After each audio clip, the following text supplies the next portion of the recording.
Secretary of Homeland Security Kristi Noem is here with more. First, my understanding is, and I'm sad to hear this and read this, that you and your family had to be moved to military housing because of threats against your life and doxing of your home residence. Is that true?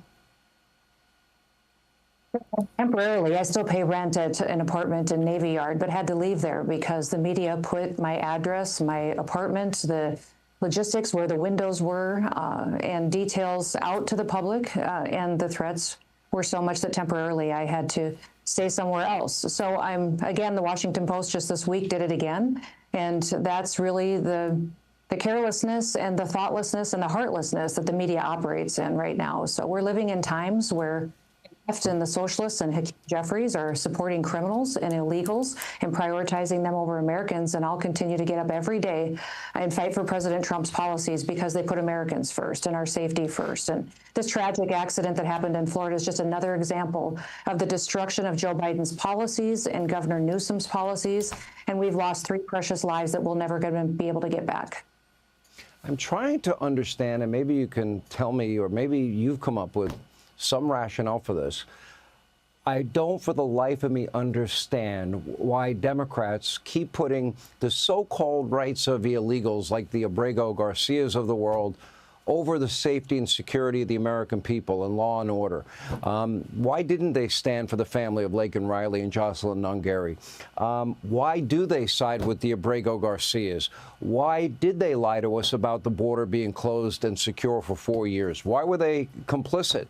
You know, why didn't Joe Biden, Mayorkas, or Kamala Harris ever call the families of these victims? I'm having a hard time understanding. They care more about, well, they didn't get perfect treatment when they were put in a temporary holding cell. I'm like, okay, well, respect our laws, border, and sovereignty, and you're not going to get deported. It's that simple. John, all these people in our country illegally are breaking our laws, and all President Trump has done is enforce the laws that are on the books. If Democrats don't like our laws, then change them. They're in Congress. Instead, we've got members of Congress and U.S. senators sitting down with terrorists, with pedophiles, with people who have attacked and raped and beaten people, and supporting them over the citizens that are just trying to get up every day and go to work and provide for their families. So again, every day there's story after story after story of tragedy in communities from these illegal criminals that are perpetuating violence on American citizens. And President Trump, I'm so proud of him.